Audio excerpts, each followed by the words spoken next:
aspirants, welcome to Daily Chronicles by Abhiram Ias. So today, let's learn the most important topics from the UPSC exam perspective. And the topics are selected from Hindu, Indian Express and also from the PIV. Chalo, let's start. Let's see first what are the topics we'll be discussing. First, we'll be discussing about the Yamuna River. And also let's talk about the Gita and Natya Shastra. And also let's talk about the Sanskrit and also the classical languages. Let's talk about the quantum key distribution, IBCE, that is International Big Cat Alliance. And also lastly, let's talk about the Financial Intelligence Unit of India, that is FIUIND. Chalo, let's start. First, let's talk about the Yamuna River. Now, why this article is in news? Why this topic is in news? Because PM chairs meeting on cleaning and regenerating the Yamuna River. Now, it is very important for the prelims. What we have to know? We have to know about brief introduction of Yamuna River. Now, where does Yamuna River originate? It originates in the Yamunotri Glacier of Bandarpunch Peak of Mussoorie Range in the state of Uttarakhand. Okay? And further, it merges with the... Sorry, let me take a minute to change the pen color. Okay, now, where it flows across 5 states, that is Uttarakhand, Himachal Pradesh, Haryana, Delhi and also Uttar Pradesh. Okay, it flows in 5 states, Uttarakhand, Uttar Pradesh, Himachal Pradesh, Haryana and also Delhi. And further, it merges with the Triveni Sangamam where Ganga, Yamuna and also Saraswati River meets. Okay, and this is one of the sacred places of Hindus, right? So it merges with Ganga, and also Saraswati River and forms the Triveni Sangamam at Prayagraj in the Allahabad. Okay, now coming to the major tributaries of Yamuna: Tans, Giri, Hindon, Chambal, Banas, Kalsan and also Parbati, Sindh, Betwa and also Darshan and also Ken. Okay, I'll repeat again. The major tributaries of Yamuna are Tans, Giri, Hindon, Chambal, Banas, Kalisand, Parbati, Sindh, Betwa, Darshan and also Ken. Okay. Now, what is the issue now? Basically, PM wants to regenerate and clean the Yamuna. Why? Because pollution from sewage, industrial wastage and also agriculture runoff, especially in Delhi regions, is affecting the Yamuna River. You can take example like live example, our Musi River, right? So it is basically reflecting like Musi River. We also basically pollute, we have polluted the Musi River by draining all the dust and industrial wastage into that, right? The same way, Yamuna is also polluted. Now, what is the significance of this? Basically, it is the largest tributary of Ganga. Remember this, okay? Yamuna is the largest tributary of Ganga. And also, there is a tributary called Tan, okay? Tan River contributes twice the water of Yamuna at the confluence. Okay, this is the significance of Yamuna. It is the largest tributary of Ganga, and also there is a tributary called Tan, which is contributing twice the water of Yamuna. Okay. Now let's see what are the factors contributing to the Yamuna River pollution. Basically, poor infrastructure, because inadequate sewage and drainage water and drainage waste is going and flooding with Yamuna. And also failure of national programs. There are several national programs included like Namami Gange and other things. Then that is also failure. And you can see foam in Yamuna River, right? And also lack of enforcement. There is weak enforcement of pollution laws and also rapid urbanization. Delhi is vast city where the population is more, right? So due to rapid urbanization in Delhi and also the other states, and also further inadequate sewage management, every dust is dumping there, and also sewage deficient. It's all about sewage and also agriculture waste. Agriculture waste is also dumped in Yamuna. We do stubble burning from Haryana and Delhi and Punjab regions, right? And that dust is also accumulated in Yamuna River.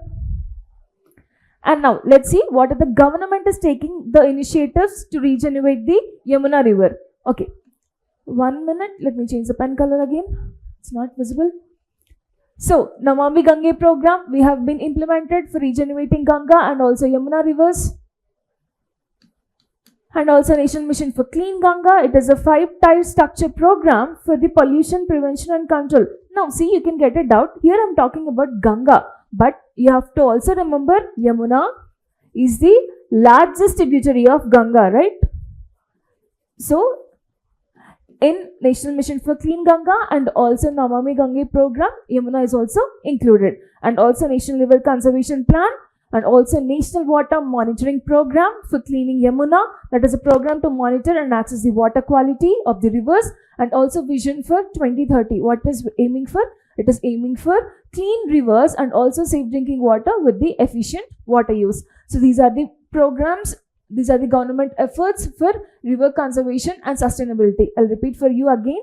Vision for 2030, Namami Gange, and also National Mission for Clean Ganga and National River Conservation Plan, and also finally the National Water Monitoring Program. This is all about the Yamuna River. Now, next article is Gita and Natya Shastra. Now, why they are in use? So today itself, as today we are celebrating World Heritage Day. World Heritage Day. So, as we are celebrating World Heritage Day, today what happened? So, Gita and Natya Shastra were added in the UNESCO's memory of the World Register. Okay, that is why we are discussing about the Gita and Natya Shastra. Chalo, let's see what is that. Now, what is the specific thing here? Basically, Gita, that is Bhagavad Gita, and Natya Shastra were included in the UNESCO Memory of the World Register. Now, what is Bhagavad Gita? Everyone is aware what is Bhagavad Gita, right? It is a part of Mahabharata, and it is having 700 verse scripture.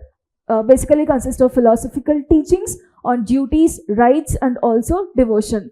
And further, it is having global influence in philosophy and spirituality, and it is giving the timeless wisdom guiding millions of people worldwide, right? Now, coming to the Natya Shastra. Natya Shastra written by Bharata Muni.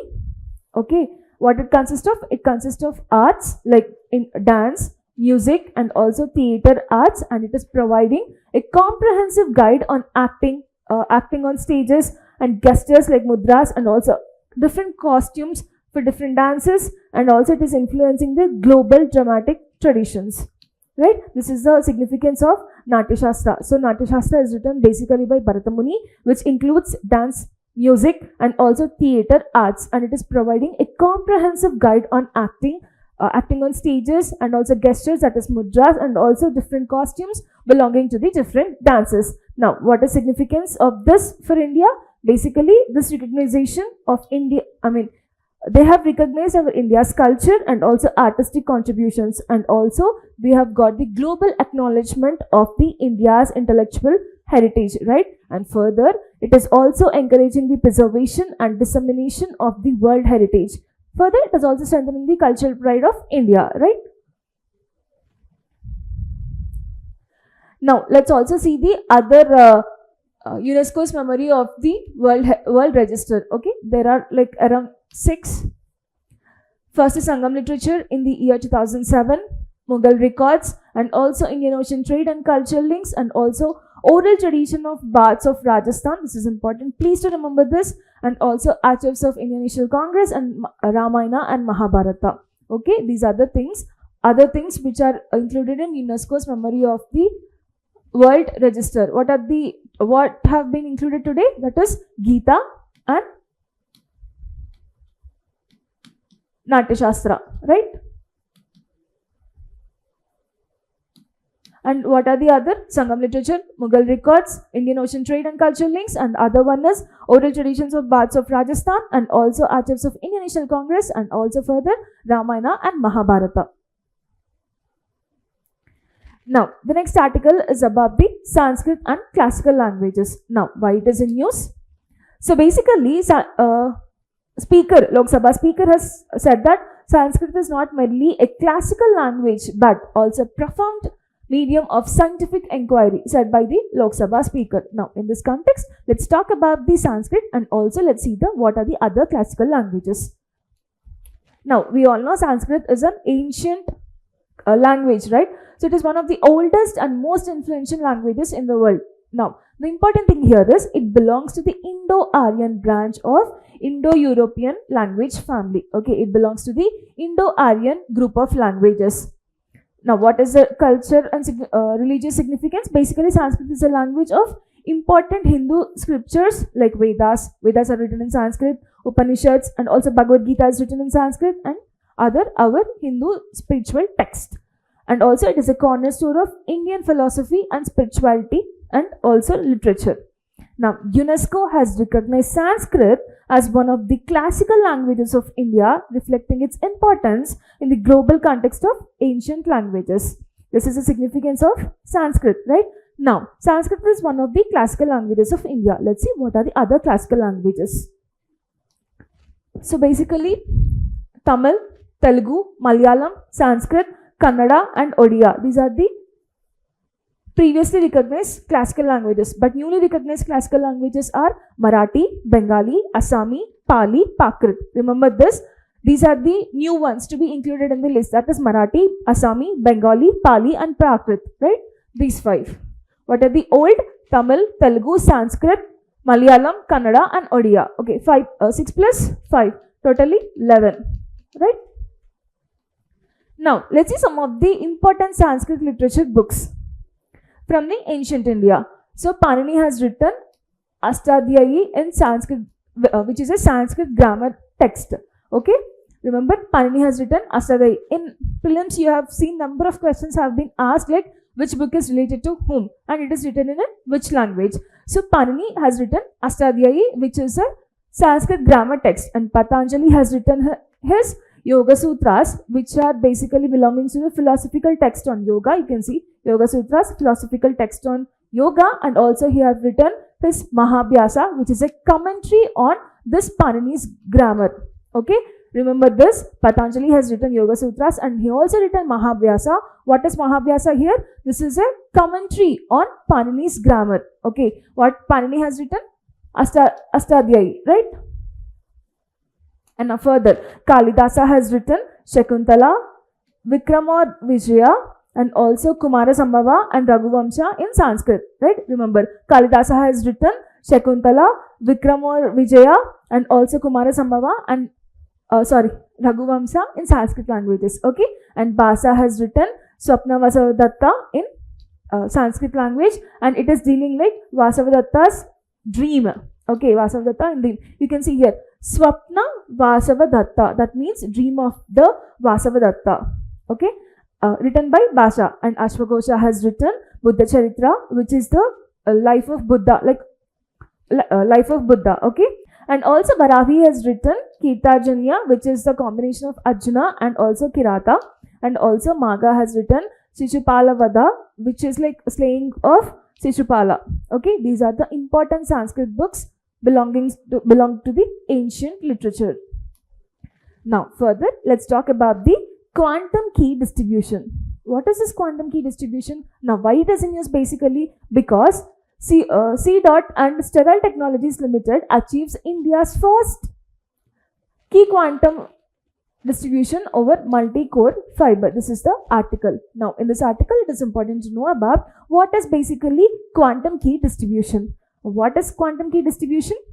First, I'll tell the definition, then I'll explain you. See, it is a method of securing communication that uses the principles of quantum mechanics to exchange the encryption keys between two parties, ensuring that eavesdropping on the transmission can be detected. See, nothing, simply I'll tell. If you see your WhatsApp, it will be like encrypted, one-to-one encryption. But that one-to-one encryption can be also detected by hacking. Okay, can be detected by WhatsApp hacking. But if we are using the quantum key distribution, basically there will be the key product between two persons, between you and me. Now, if I want to open any chat, that key product should be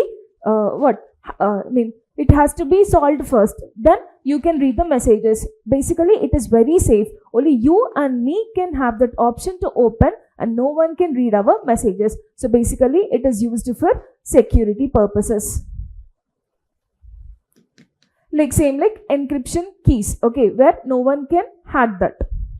And further, it is using quantum principles, quantum mechanic principles. So this is allowing two parties to share a secret key in such a way that any attempt of eavesdropping will disturb the quantum states, thereby alerting the communicating parties to secure us. Okay, this is the importance of quantum key distribution. Now let's see the mechanisms associated with this. There are three mechanisms basically. First is quantum superposition, quantum entanglement, and Heisenberg uncertainty principle. Now, what is quantum superposition? I'll tell you an example basically. When you drop a coin into the air, you can see either heads or tails. But when coming to this quantum superimposition, it will roll until you disturb the coin. Basically, two positions simultaneously. It shows the two states simultaneously. That is, heads and coins will be shown simultaneously to you. And when you disturb, it will destroy. Okay. So basically, it is a quantum system which exists in multiple states simultaneously, like both heads and coins simultaneously. And that measurement of the system, yield one of the possible states. Okay, like heads or tails. Now, quantum entanglement. What is quantum entanglement? Basically, when two quantum particles are there and when you entangle them, when you have removed the entanglement, if one is affecting, the other will also affect. Basically, if you take two twins, for example, when one is getting affected, the other will know automatically, right? Blood relation, obviously. So the same way, quantum entanglement, when you disturb one particle, the other particle also will get disturbed. Okay, quantum entanglement. So when two quantum particles are entangled, the state of particle will instantaneously affect the state of other one, regardless of the distance. Okay, you may be in any distance. If one is affecting, other will also get affected. And also Heisenberg's uncertainty principle. What it is? This principle ensures that measuring a quantum system disturbs it, making any eavesdropping detectable. So when you're disturbing the quantum key product, then it will automatically know. This principle is measuring the quantum system. If you are disturbing the system, it will automatically know and it will disrupt. So this is very secure basically. And it is used for cyber security purposes. Now, further, let's talk about the IBCA. What is IBCA? International Big Cat Alliance. Now, why it is in news? Because India to host International Big Cat Alliance headquarters. So, probably you can expect IBCA headquarters in India, right? Now, in this context, let's talk about IBCA, International Big Cat Alliance. In the name itself, it is the Alliance of the Big Cats, right? So, it was launched by the Prime Minister Narendra Modi in the month of 9th of April 2023 during the 50th year of Project Tiger, 50 years of Project Tiger. Okay? And where its headquarters will be? In India itself. Okay? And also, what is the other international headquarters in India? International Solar Alliance, right? International Solar Alliance. And what is purpose of this IBCA? Basically protecting the big cats. Okay. Global conservation of 7 big cats. Now, what are 7 big cats? Tigers, lions, cheetahs, snow leopard, jaguar, and puma. Right? Tiger, lion, leopard, snow leopard, cheetahs, jaguar, and puma. But these jaguar and puma are not found in India. Right? What are the two things which? What are 2 animals which are not found in India among these big cats? Puma and jaguar. Don't confuse, Puma shoes are available in India. Puma brand is available, but Puma animal is not available. Okay. Now, next. If we see who is governing this and who is implementing this, basically it is established by Government of India and the nodal organization is National Tiger Conservation Authority. Okay, National Tiger Conservation Authority, that is NTCA, and also under the Ministry of Environment, Forest and Climate Change, that is MOECC. Okay, so established by Government of India and the nodal agency here is National Tiger Conservation Authority, and it is under Ministry of Environment, Forest and Climate Change. Now, the last article is about the Financial Intelligence Unit India. Okay, in this context, let's see the let's see the brief knowledge of FIUIND. Now, why it is in use? Basically, because the Financial Intelligence Unit India and the RBI has signed a pact for enhanced coordination, information of exchange, and also compliance with the PMLA, that is Prevention of Money Laundering Act rules, and it is set by the Finance Ministry. Now, what is this FIUIND? It is the Financial Intelligence Unit of India, which is established under the Ministry of Finance. Okay. Now, what is it? What is the purpose of it? Basically, it is a central national agency, which is responsible for analyzing, disseminating, and also receiving the financial intelligence or to assist in combating the money laundering and also terrorist financing in India. Okay. I'll repeat again. So the basic objective of this thing is, it is a central national agency responsible for receiving, analyzing, and disseminating the money laundering and also terrorist funding in India. Now, if we see brief details, so the full form is Financial Intelligence Unit India, and it is established in the year 2004 under the Prevention of Money Laundering Act of 2002. Okay. And the parent ministry is Ministry of Finance. And what are the key functions? It collects and analyzes the financial intelligence information, and it disseminates the information to the law enforcement agencies for action, and also it coordinates between the national and international efforts against money laundering and also the terrorist activities. Now, what is a legal framework? It is operating under PMLA 2002, and it works with the international bodies like EGMET, Group of International Grouping. Okay, that is about the Financial Intelligence Unit India. That's it. So that's all for today, and we'll be back tomorrow with other important topics. Thank you.